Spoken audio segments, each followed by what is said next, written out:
Paslon nomor 1 perjuangan untuk perubahan belum selesai. Apakah kemudian Anda sebagai TKN akan coba mengakomodasi gagasan-gagasan besar dari paslon nomor 1 memperjuangkan perubahan Indonesia menjadi lebih baik? Ya itu kan setiap hak warga negara ya. Ya kita hormati saja apa yang tadi disampaikan dan ini kan masih menunggu juga hasil resmi dari KPU. Tapi kembali lagi yang ingin saya sampaikan tadi bahwa Pak Prabowo itu selalu terbuka untuk yang lain bersama membangun bangsa dan negara yang kita cintai ini selama mereka mempunyai visi dan misi yang sama dan juga mempunyai kecintaan kepada Indonesia yang kita cintai ini. Terima kasih. Oke, baik Mas Rosan. Bastian Nainggolan, tadi kan dinamika yang terjadi, Mas Anies tetap akan menunggu proses penghitungan suara manual sampai di KPU dan kemudian gerakan perubahan itu akan tetap kemudian terus diperjuangkan. Kalau menurut kajian dari Litbang Kompas, seberapa besar sebetulnya aspirasi perubahan itu bisa tercermin? Apakah suara Mas Anies yang sampai pada angka 26% itu bisa dipersepsikan sebagai keinginan Indonesia untuk berubah? Dan sebaiknya 26% ini bagaimana dikelola itu? Ya, kalau saya melihat ada dua hal. Yang pertama melihat suara dari pasangan 01 ya. Ketika kita cek 26%, ini sebenarnya kalau kami cermati dari pemilu-pemilu sebelumnya, kami sudah melihat tidak akan pernah lebih dengan karakter pemilihnya, itu tidak akan pernah lebih dari 30%. Dan itu lebih relatif stabil kalau menurut pemikiran kami dari setiap pemilu untuk kelompok yang atau katakanlah dengan barisan pemilih seperti itu. Tapi yang kedua kalau kita lihat dari partai-partai ini, ya ini menarik sekali karena relatif koalisi 01 ini mendapatkan hasil yang relatif besar dari masing-masing partai ini. Dan itu sudah menghimpun sebuah kekuatan baru. Nah, dengan dua hal tadi, saya pikir ini akan menjadi sebuah kekuatan yang kalau dipertahankan dan tetap berjalan dengan baik, ini menjadi suatu kekuatan yang baik juga untuk balance terhadap kekuasaan saat ini. Ya. Oke, Mas Umam, kalau Mas Umam lihat tadi Mas Anies tetap yakin menunggu saja sampai KPU memutuskan dan kemudian juga semangat untuk perubahan tetap harus terus kemudian diperjuangkan. Iya. Statement Mas Anies tadi saya pikir itu adalah sebuah sinyal yang cukup clear bagi kubu 01 untuk membuka ruang kompromi dengan pemenang di pemilu 2024 ini. Karena tadi statement menerima hasil keputusan dari KPU, kemudian menghormati hasil dari keputusan KPU dan itu adalah sebuah bentuk bridging secara komunikasi politik bahwa rasa-rasanya perlawanan secara politik sekaligus juga perlawanan secara konstitusional barangkali tidak akan terjadi secara masif. Nah, tapi di saat yang sama asa atau harapan dari spirit perubahan tampaknya masih akan tetap dipertahankan oleh Mas Anies karena itu bagian dari sebuah tanggung jawab moral politik. Selama ini beliau menjadi bagian dari representasi dari kekuatan perubahan.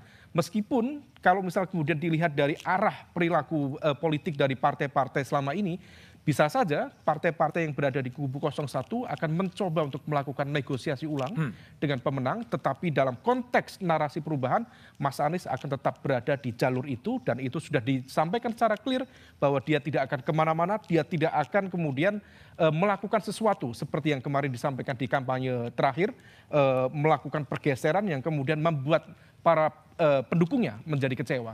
Maka kita harus bedakan statement Mas Anies tadi antara Mas Anies sebagai entitas pribadi, personal, sebagai capres, dan juga entitas dari kekuatan-kekuatan partai politik yang memberikan dukungan dan juga sokongan kepada dia. Oke, baik. Mas Komar, 26% kalau based on dari hasil quick count Litbang Kompas yang memilih Amin dan itu apakah itu kemudian merepresentasikan perubahan cukup besar 26%. Ya. Sebaiknya dari Mas Komar sebagai GNB ini mau dikelola seperti apa? Saya menggarisbawahi pendapat Mas Hasto dan Mas Andi tadi, terjadinya beberapa anomali dalam pemilu ini. Saya ingin tarik ke atas lagi, teori demokrasi yang dikembangkan di Barat itu juga mengalami anomali ketika diterapkan di Indonesia. Masyarakat Indonesia yang begitu besar seperti ini, kita harus menerima, mengakui bahwa demokrasi itu masih prosedural, belum substantif. Ya karena kondisi masyarakat itu masih secara ekonomi, pendidikan masih agak di bawah lah. Nah yang kedua, kalau saja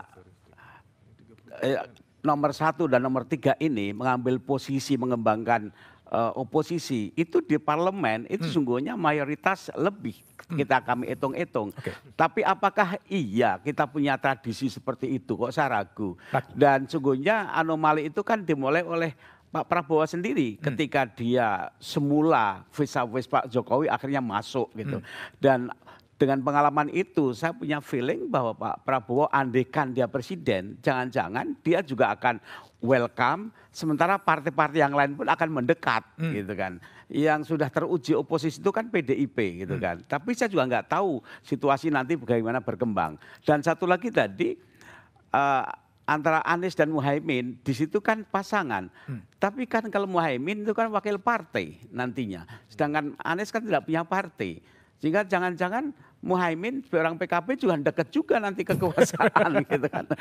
Kita lihat aja nanti gimana gitu. Tapi satu hal yang pasti saya seneng ya kawan-kawan di sini kembali konstitusi, etika dan juga agenda bangsa masa depan anak cucu kita itu saya sebagai pengamat atau orang independen saya merasa gembira melihat itu. Oke, baik Prof. Komarudin Hidayat, Mas Umam Bestian, Hermawi Taslim, Mas Rosta Rosani, Rahayu Saraswati, Mas Andi Wijayanto, dan Hasto Kristianto telah bergabung di satu meja The Forum spesial.